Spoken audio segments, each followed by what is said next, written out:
Fort Wayne Memories The 60s is made possible in part by grants from Fort Wayne Radiology. The Fort Wayne Radiology MRI Center is one of the few MRI centers in the country to receive a 3-year certificate of MRI accreditation issued by the American College of Radiology. Fort Wayne Radiology. Our eyes are there for you. And Home Loan Bank, the only 106-year-old Fort Wayne bank. The mission statement of Home Loan Bank reflects a chartered course for meeting financial needs, encouraging investments, and promoting home ownership, creating local economic multiplicity. Member FDIC, Home Loan Bank. My assignment was to produce a television show documenting life in Fort Wayne during the 1960s. A complicated decade, to be sure. I struggled with the contradictions that were prevalent in this city during that period. On one hand, life was simple and somewhat innocent, just a continuation of the 1950s. But that view is contrasted by the national headlines of that period and what those events did to change this community for good. After researching the decade and interviewing dozens of people, both experts and those who lived it, I think the 60s can best be summarized by one of the people I interviewed. He said, looking back, in Fort Wayne, the 60s were a time when things just seemed to happen around you while you were growing up and raising a family. It was a frightening time. It was also a wonderful time.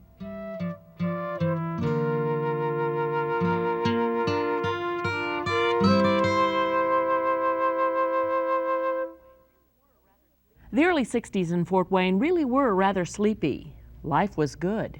Everything was booming at that time. The harvester plant was running at about 10,000 employees, and everything looked with a lot of promise back in those days.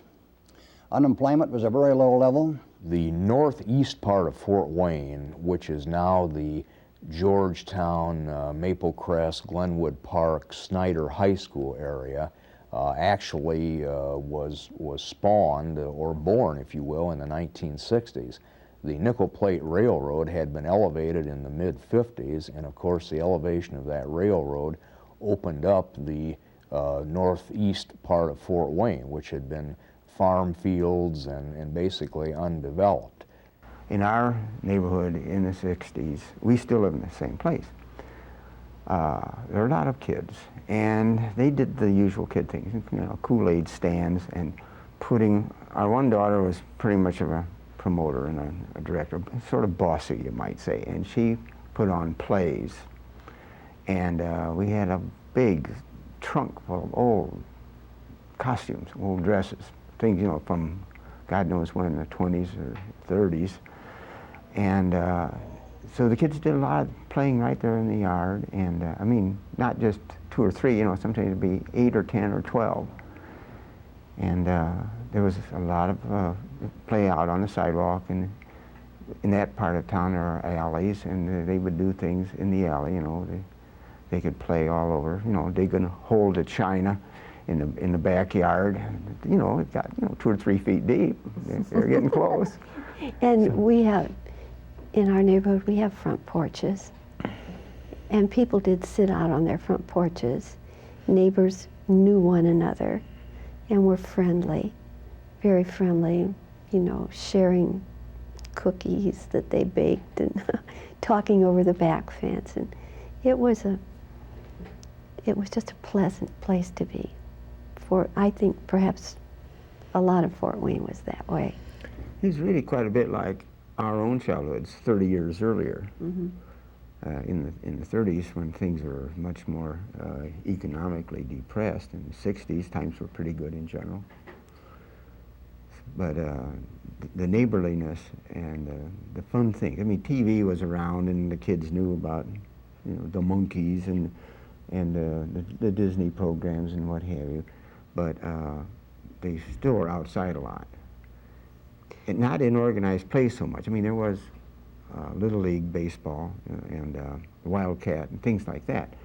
I think at that time it was for boys. Mm-hmm. But they had more time to just be children in the 60s. And in those days, there were a lot of activities for young people in our churches. So, you know, we kind of stuck to that. That's true. And we would go to the movies, we'd go to the park for picnics, and you know, those kind of things. But we were very happy. Used to go to a lot of hockey games. That was a big thing. We would go to Wolf and Dessarts downtown, and at Christmas time, you'd see the magic windows. That was always the rave. And to ride the little train inside, up on the same floor, I think where Santa Claus was. It was funny because I sat on Santa's lap many years, and then later on in the early 70s, I was in a music group that Phil Steigerwald was the adult advisor for. And at one rehearsal, finally the second rehearsal, someone stood up and said, "Mr. Steigerwald, we think you're so familiar, but we can't figure out why. Will you please tell us why we think we know you?" And he said, "No peeking." And we just all shrieked and like, "Oh no, it couldn't be." So what a guy he is too. What a great guy Phil Steigerwald is.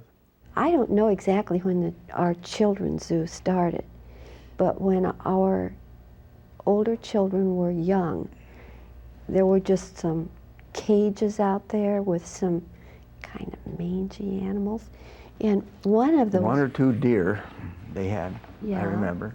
The zoo has been there as long as I can remember, but it was just a fence with cages, and they had hawks and fox and ducks and some pheasant and stuff like that. And then on the other side of the street, they had a fenced-in area. They had some buffalo and some deer and peacocks, but nothing like today. Today is very well set up. It's a really is a world-class zoo.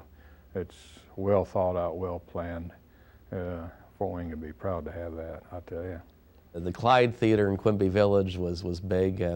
I can still remember going after James Bond became popular, and they had Bond back to back, and I think they had From Russia with Love and maybe Goldfinger. Might have been it must have been Goldfinger as a double feature. And driving from the north side of town, the traffic was backed up over the Bluffton Road Bridge.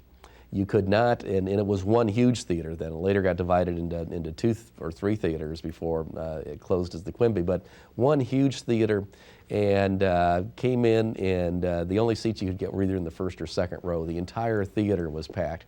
But spent a lot of time going to movies. Movies were fairly cheap. I remember one of my best friends threw a fit when they raised the price up to $1. A lot of sock hops after school, and you know, you'd dance, and I was always on some kind of committee where you did that planning and did that decorating and did that cleanup afterwards, but a lot of sock hops. We had a social club, and at that time we had named ourselves the Madcaps. I remember. Yeah, and we had dances at the GE Hall. We rented the GE Hall, and we had dances there. We also had dances at, it was a Winter Street Union Hall. I remember. We had dances there. We also used to use the Chamber of Commerce. Right. And had dances there, and there was a place called the Palm Terrace, which burned down, and we had dances at the Palm Terrace. If you parked your car in the vicinity of Harrison and Main, you could hit probably a dozen nightclubs, night spots, within a 4-corner area. I mean, you could, if you wanted to wear a sport coat and a turtleneck, you'd go to the Rathskeller, and you'd have a drink or two and have a nice German meal. Then walk down toward the river, and where the old Cat's Meow was, there was a pretty sleazy little place. There was a fairly sleazy place next to it. Across the street, there were at least 3 more. There was a bar next to the Coney that had one of those chicken wire things for the band because of beer bottles that were occasionally flung in their direction. There are some places you go where there's entertainment, and some places the audience is the entertainment. That was one of the places the clientele was much more fun than anybody on any stage. But that area is totally gone. There's nothing left of any of it. There's some empty storefronts now. I mean, right next to Coney, between Coney and that cigar store, is the bar that I'm talking about. That's now just a wall, and that the parking lot over there across from Merrill Lynch along the side there on Harrison. There were 3 taverns there that were, but that's what you could do. I mean, and I must admit that I did occasionally. It was a good place to just meet people and just people watch and enjoy some decent, really good music. Obviously, all the Halls restaurants were good places to go. across from Lincoln School there at Goshen and Coliseum was a restaurant called the Golden Dragon. It was a marvelous place, very good food. It's where the Azars is there across from the Red Roof Inn, and the Red Roof Inn is where Lincoln School used to be. So that's a very busy corner now. It was kind of busy then, and Coliseum Boulevard was still California Road in those days. And the very first McDonald's in Fort Wayne was on California Road, about where the one across from Glenbrook is now. They built a new building and so on. But I remember you get the all-American meal. It was, a hamburger, fries, and a chocolate shake, and it was like 79 cents or something like that, under $1, I'm sure. You'd go to a Cardone's restaurant, I think on Fairfield, or you'd go to Zoli's, it's still there on Broadway. Another great memory would be on Calhoun Street. There was Big John's Pizza. And then Big John Spilson went and took some culinary training, and suddenly it became Cafe Janelle. I think TV was a big part of my life when I was young, first, second, third grade. We did have some local shows that were pretty cool, and my favorite show of all was on Channel 21. It was the Bill Jackson show.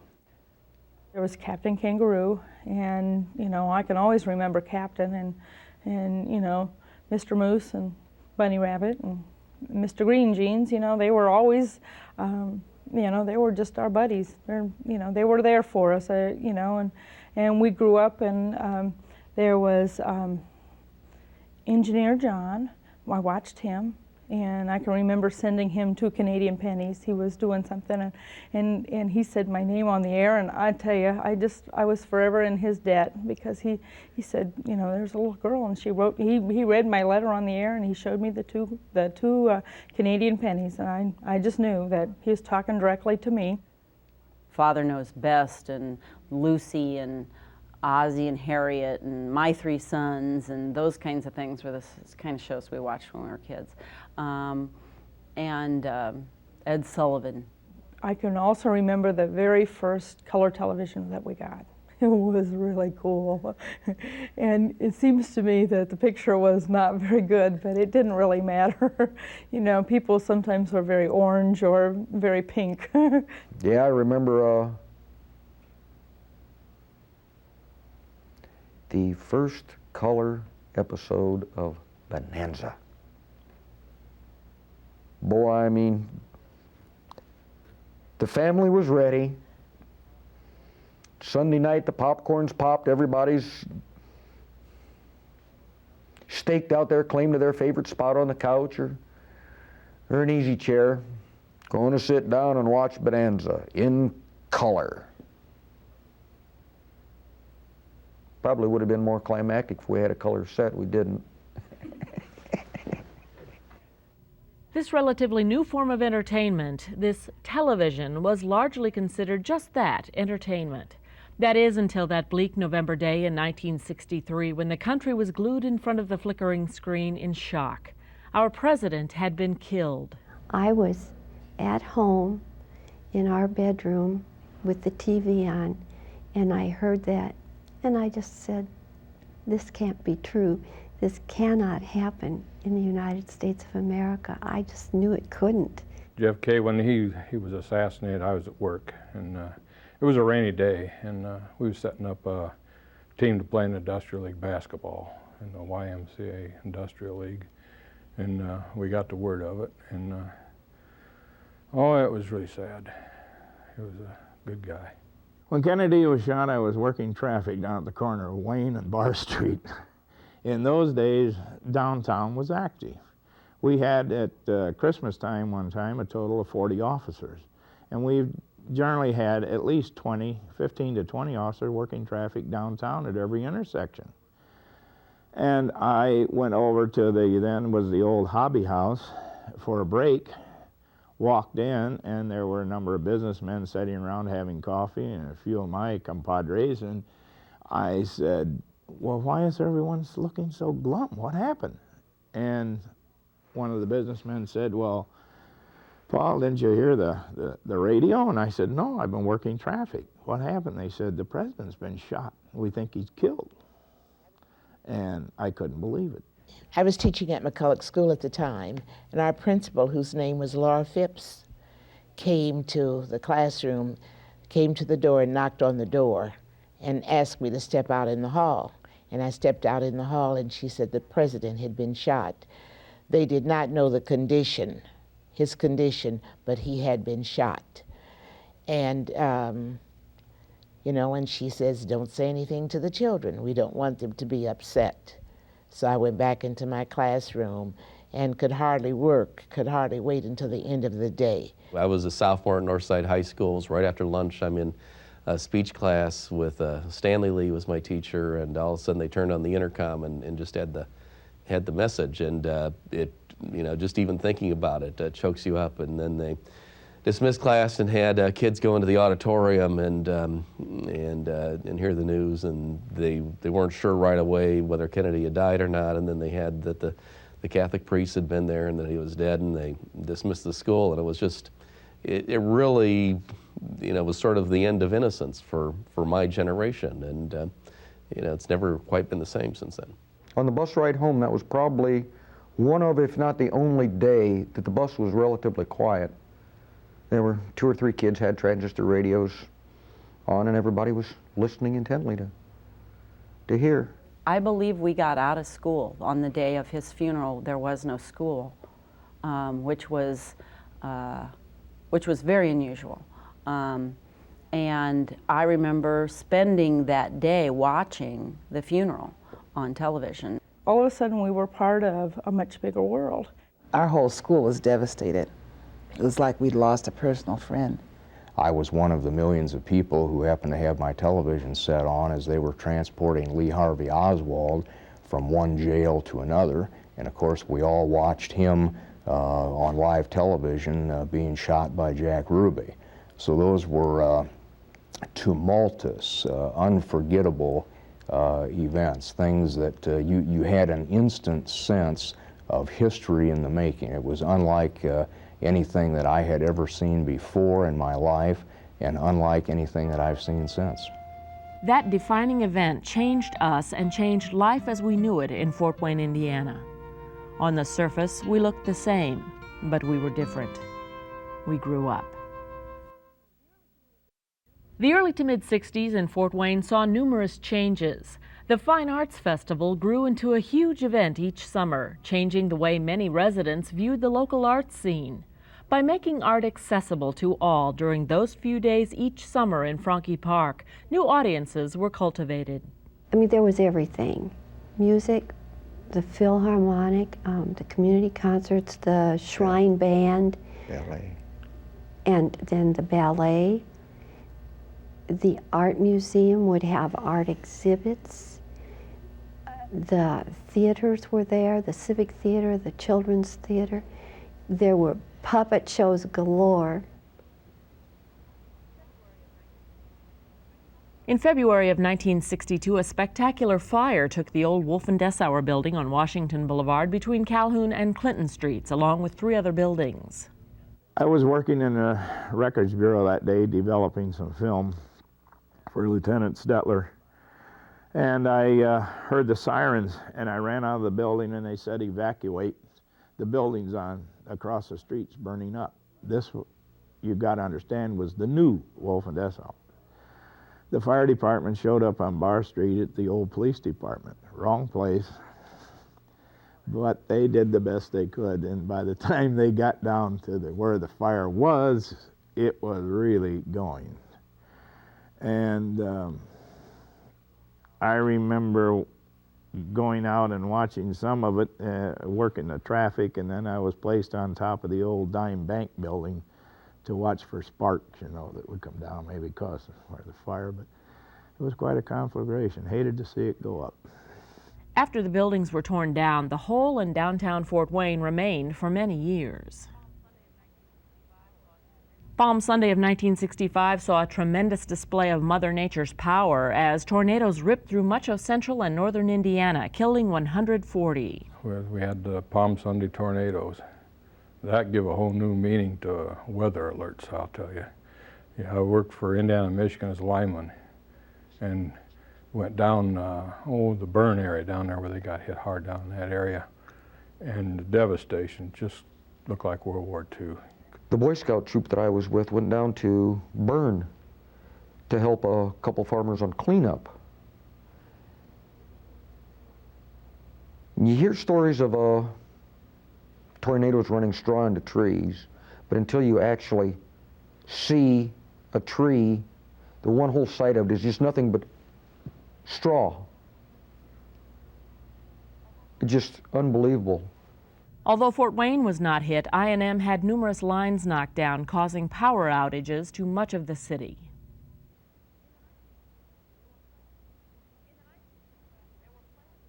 In the 1960s, there were places in Fort Wayne where if you were African American, you were not welcome. This was also the case in the decades that preceded the 60s. However, during this decade of change, protests began to see slow progress in equal housing, employment, and education. I remember as a young lady when I was in high school, I would go down, there was only one of those stores that would serve blacks, and that was a Kresge's. And we had about 3 or 4 seats that we could sit in. And I worked at Fishman's in the beauty salon. And I would walk down to that store because it was the only place that you could sit down. And then you couldn't even sit down in Murphy's. You had to stand up at a counter and be served. So I would go to Kresge's and sit down, and I will never forget, I always ordered a cheese sandwich, a grilled cheese sandwich, cherry pie, and a cherry Coke. And that was the only 10-cent store. It was a 10-cent store that would accept blacks and let them sit in those 3 or 4 seats. And in Murphy's, they had this counter in the front where anybody could go. Stand up. And stand up, but in the back was a lovely bar area, but you couldn't go there. You didn't know until you sat down at the counter, and then they all stand up. You're waiting for a waitress to come wait on you, and you sit there waiting, and so you say, hey, come over here. And she said, I can't. He said, what's wrong? I can't wait on colored folk. Can't wait on black people. Well, you didn't know it till you sit down. Embarrassment. That happened. So we had to protest against restaurants. The English Tea Room was a very popular restaurant downtown, and we could not eat there. No signs, but if you went in for service, they would say, I'm sorry, we cannot serve you, or we have no seats available, we have reservations. They would just make up excuses so that we could not eat there. So many, many, many years later, a group of black guys did go together, and they actually bought that English Terrace Tea Room. And they kept it for a very short time. But nevertheless, I was very proud of that. But there was not one place that we could eat.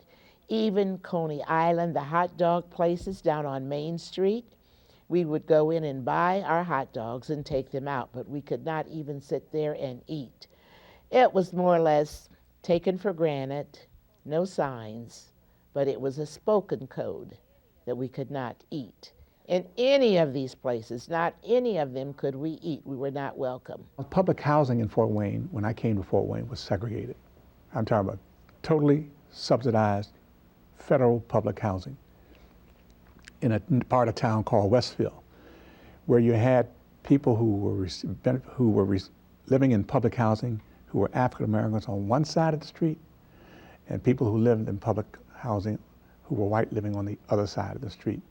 And that didn't change until after 1968. As far as the police department, when I first came here, I think they had about 6, if that many, minority on the police force. That's all.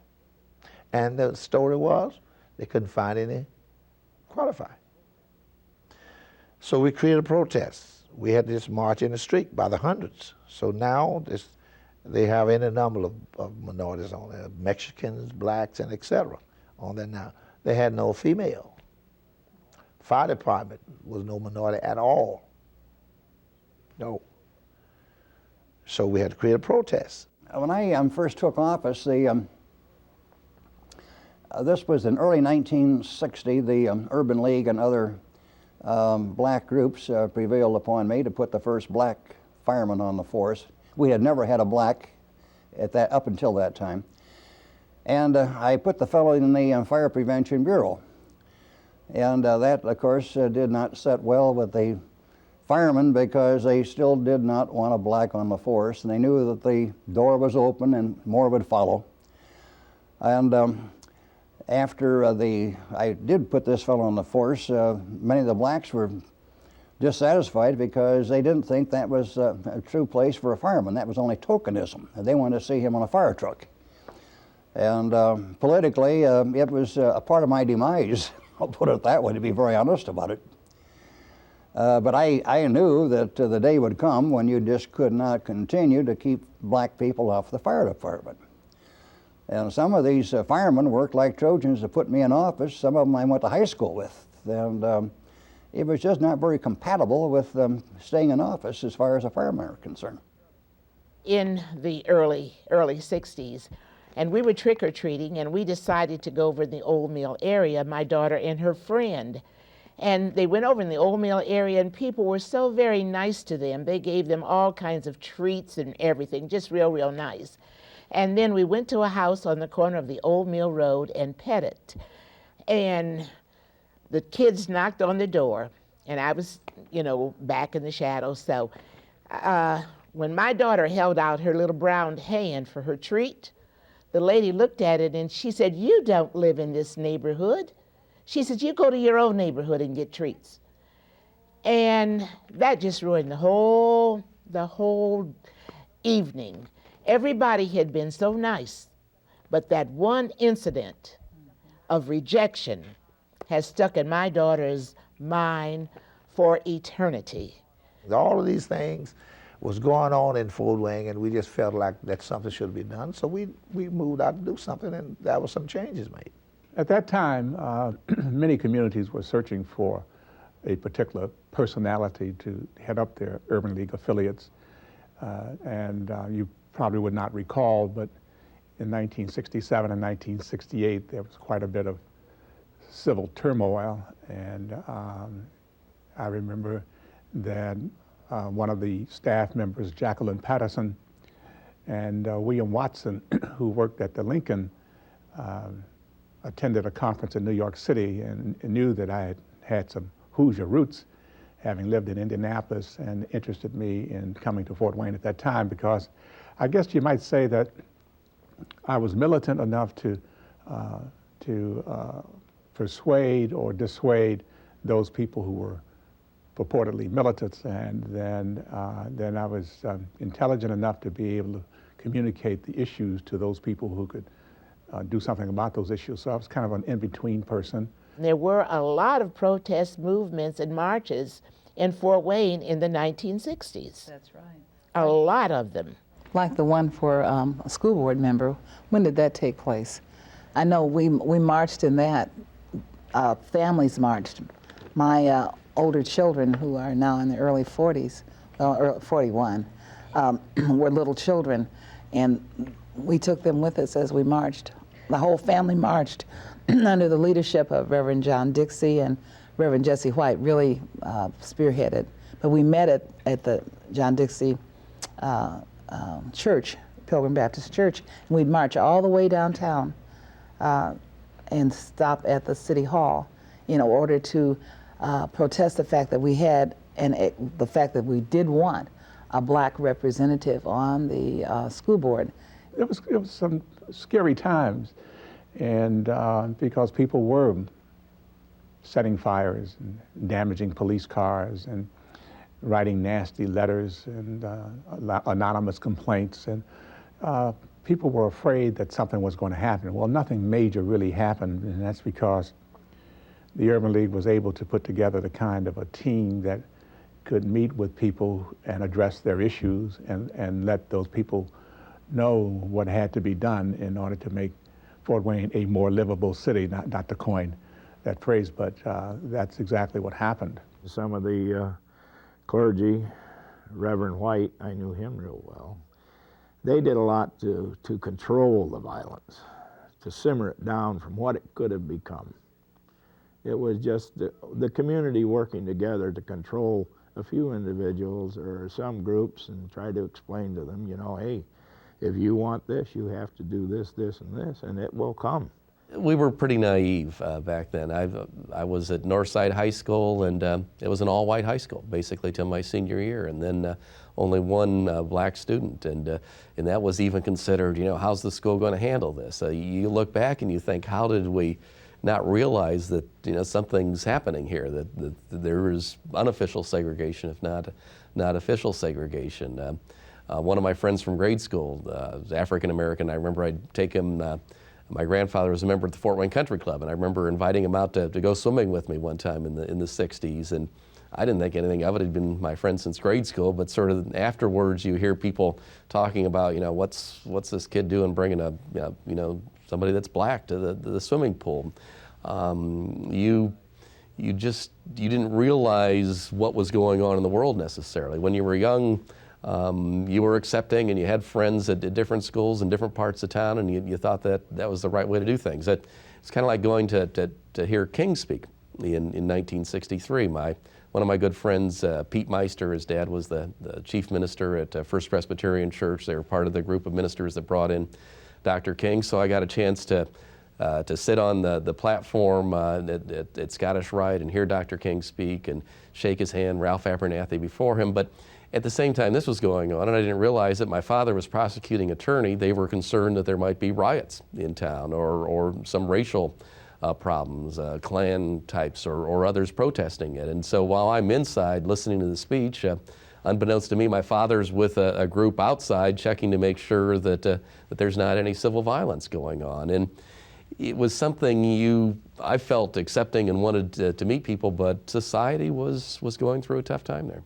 Because of the involvement of the Urban League in creating an atmosphere of open housing and equal employment opportunities, and our involvement in trying to achieve racial balance in the schools, on several occasions, we, the Urban League, were invited to step outside of the United Way family because people began to withdraw their pledges to the United Way because the Urban League was involved. As a matter of fact, of course, a lot of these people have died now, but some prominent citizens asked the Urban League to voluntarily withdraw, and which we didn't do. They shot in my window at the house, bullet went in the window and everything, busted the window. I was called some everything, you know, radical, and I was just threatened, you know, they burned a cross over my lawn at the house. You know, I had to have bodyguards around a lot of time. I had to have people around the house to you know, just for safety's sake. How frightening. And the church, they broke into the church house a lot of time and got in my seat, just stood up in the chair. They just let me know I can get you if I want to, you know. But I never give up on that. We gained a lot of influence because we were involved in the boycott of the Fort Wayne Community Schools in order to get them desegregated, and it took a while. In fact, it took much too long and spent too many dollars, but it was done, and the Urban League, along with the Ministerial Alliance, and NAACP, we were all involved in the desegregation of the schools. It was so encouraging, you know, because, you know, just to see how the community was coming together because we was protesting.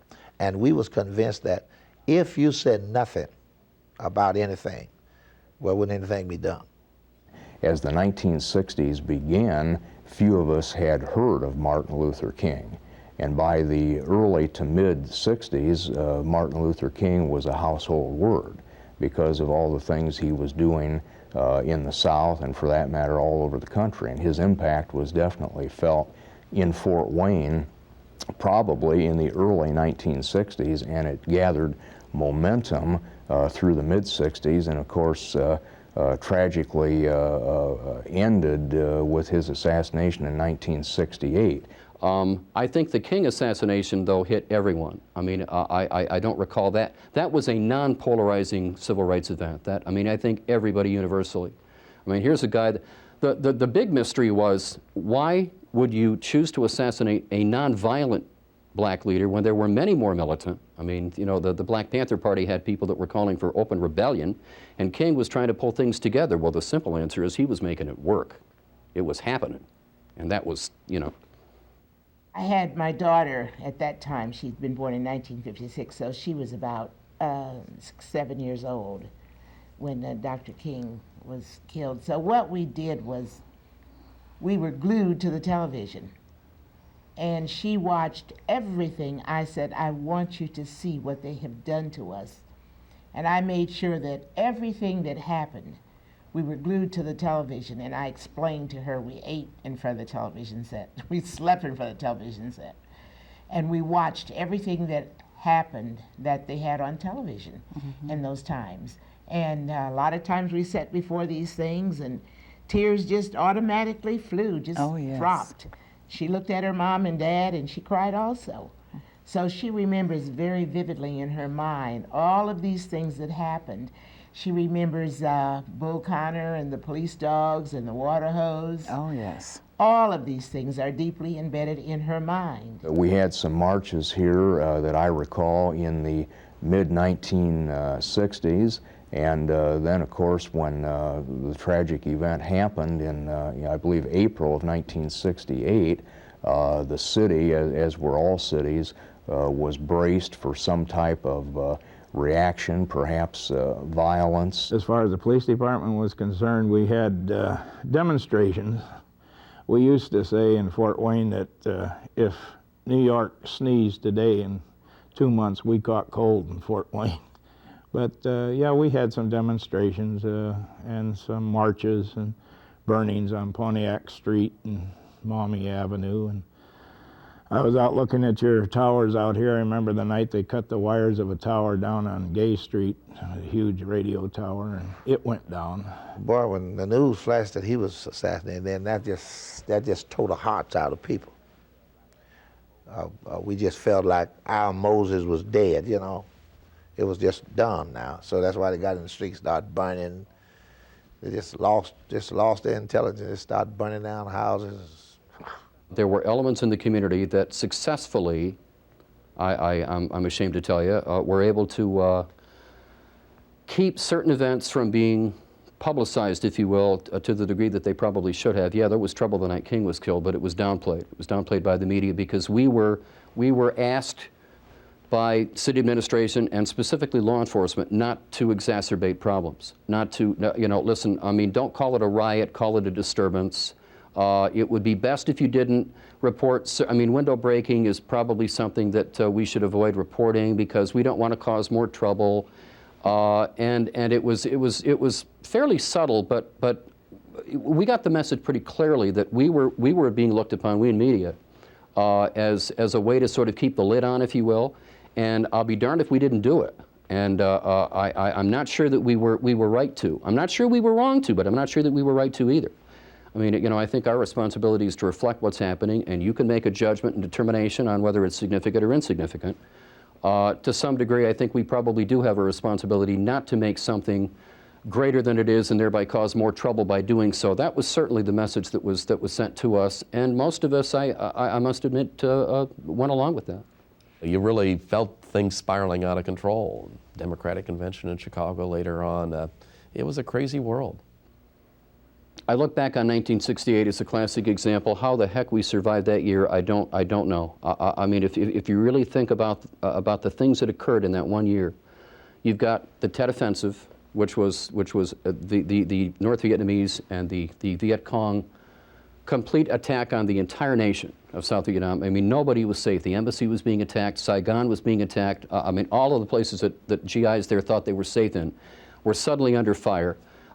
It brought the war home to the American public. It caused huge numbers of demonstrations, not the least of which were the Chicago Convention riots.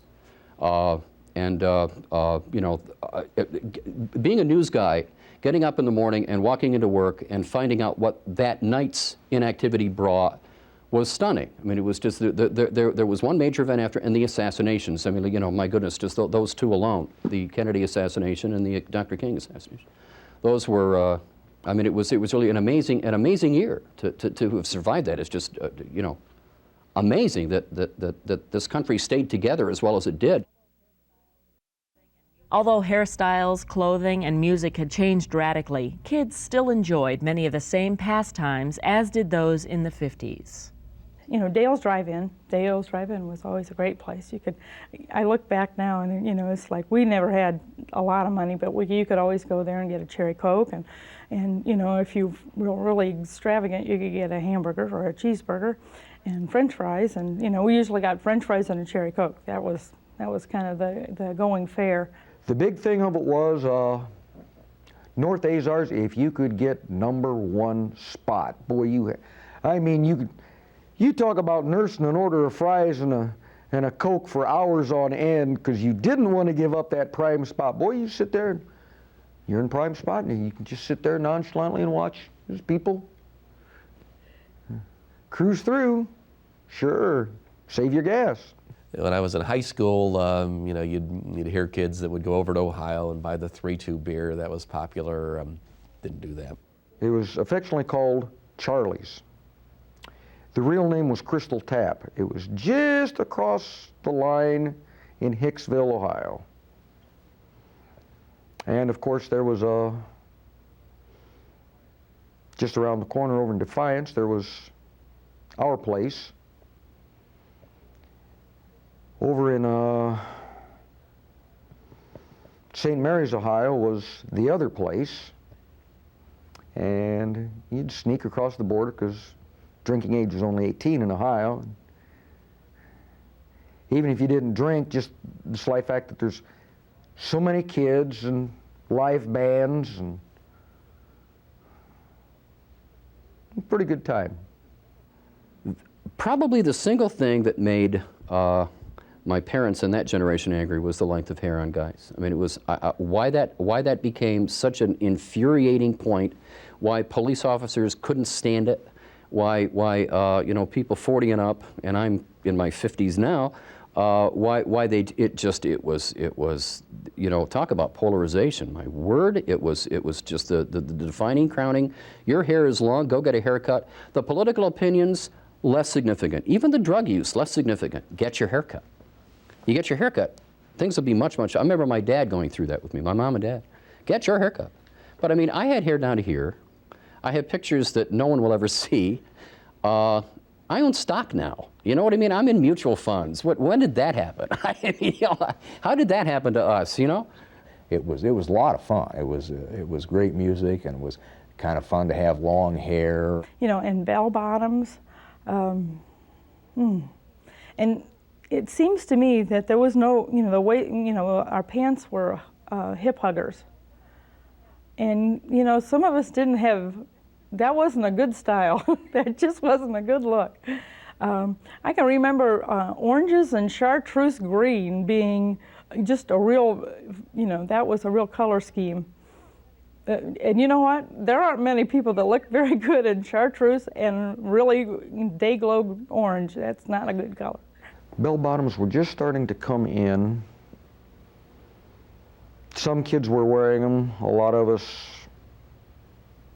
weren't. I remember a neighbor girl. Not only had bell bottoms, she had taken and opened the seam up to the knee and put extra material in so that they were extra wide, jumbo, elephant bells they called them, which was kind of funny. In the winter, a light snow, she'd walk to the bus stop, she'd sweep the sidewalk as she went. It's kind of funny. The dress code in school was very different from what it is now. I mean, girls couldn't wear slacks at all to school. We had to wear dresses. And I can remember when I was in high school, a best friend of mine and I both got suspended from school at the end of our senior year because we wore culottes to school.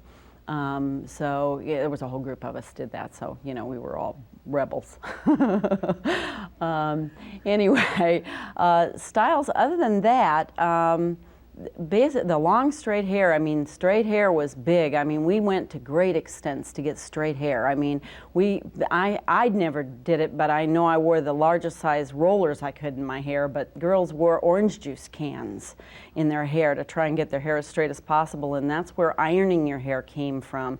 Kids with naturally curly hair You'd get your mother's ironing board out and a friend would iron your hair with her iron, which if you can imagine that, you'd fry some people's hair.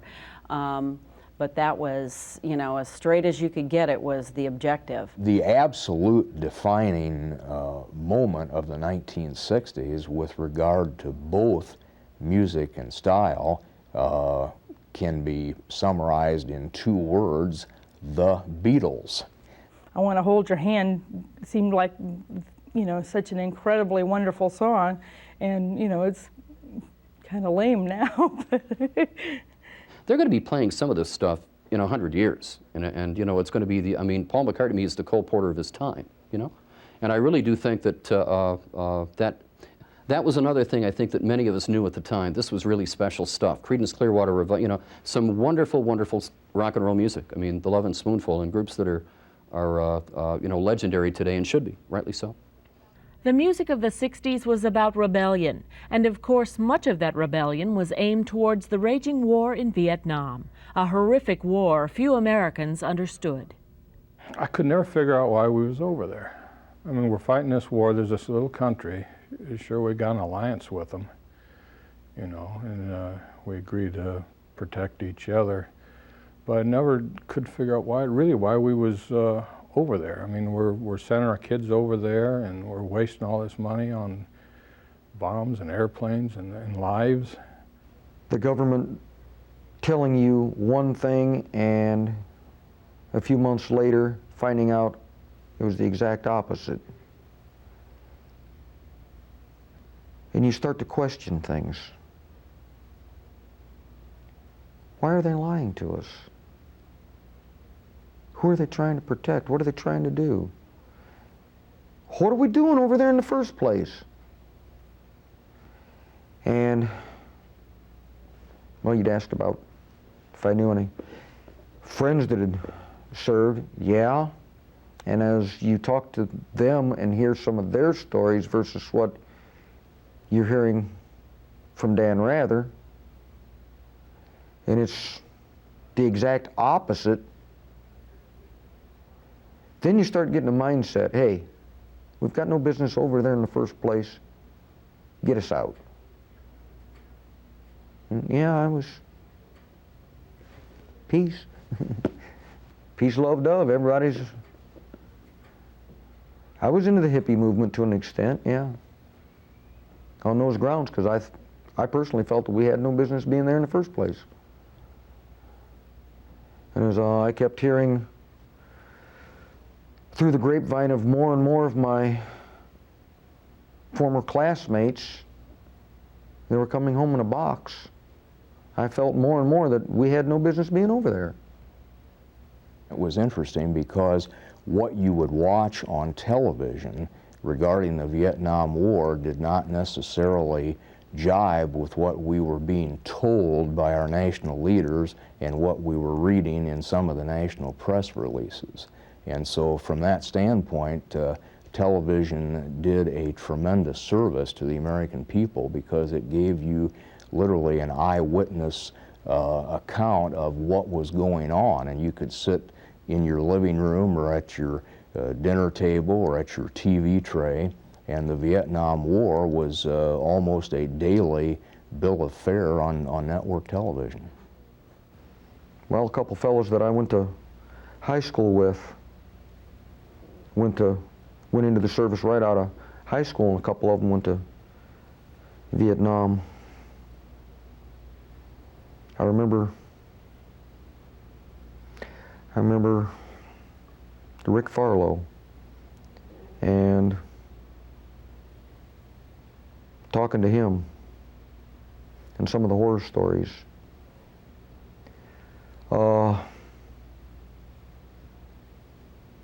Just unbelievable. One of the kids, you know, in my class at Northside left school early and went over there and was killed. I know other kids from my class that died in Vietnam, but it kind of crept up on you gradually. You didn't realize how much of a morass it was going to be, how much it was going to catch people. But you started seeing it on the news, but it started slowly. People, I don't think, really became aware of how much was going on and what was actually at stake until the later 60s. I was lucky. My best friend that I palled around with was lucky. Neither one of us got called up. They had just instituted the draft, the lottery on the draft. I was lucky. I got number 331 out of 365. That's not bad. Another was pretty well down the list. Yeah, my brother was over there. He's stationed at Da Nang.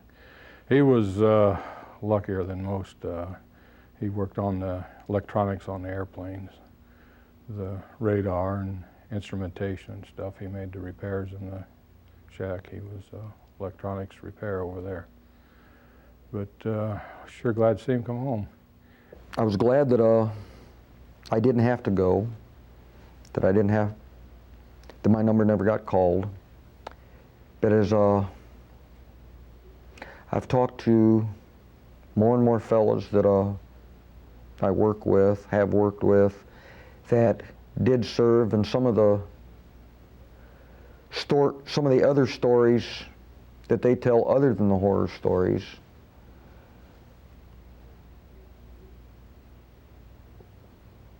I sometimes ask myself how much I missed. You know, I mean, as you discuss Vietnam, the scary part about that is I'm not sure when it's going to be over. You know, I mean, is it over yet? Those guys that came back, some of them very dear friends of mine, ought to have their names on the wall because they're not home yet. You know, their minds are still over there. And it's the way those people were treated, unforgivable. It's one small step for man, one giant leap for mankind. Of all the world-changing events of the 1960s, none was better timed than man's first step onto the moon. We actually landed a man on the moon.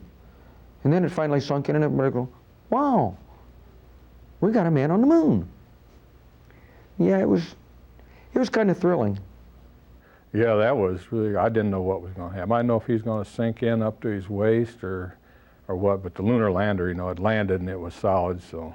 And I can remember my mother just being more more concerned about, what if something happened and they wouldn't be able to come back. And it never dawned on me. It never dawned on me that they would just never be able to come back. But everybody was just so caught up. It was just, we were so proud of ourselves. That was one of Kennedy's dreams, as long as we're talking about Kennedy. That was something, that landing a man on the moon was something that he talked about, and he didn't see it. After all of the bad, negative, I mean, we deserved that one. That was one we needed.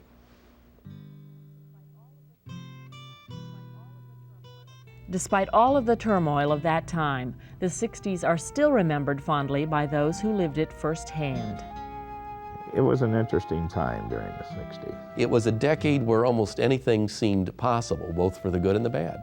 Life was pretty good back then.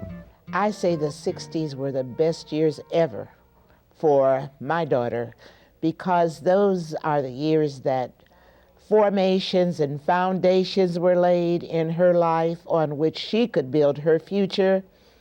And a small community like this, and so many things did happen so far as civil rights are concerned, and she was able to be a part of, and we were a part of, that she had her history firsthand. Looking back, in Fort Wayne, the 60s were a time when things just seemed to happen around you while you were growing up and raising a family. It was a frightening time. It was also a wonderful time.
Fort Wayne Memories, the 60s, is made possible in part by grants from Fort Wayne Radiology. The Fort Wayne Radiology MRI Center is one of the few MRI centers in the country to receive a 3-year certificate of MRI accreditation issued by the American College of Radiology.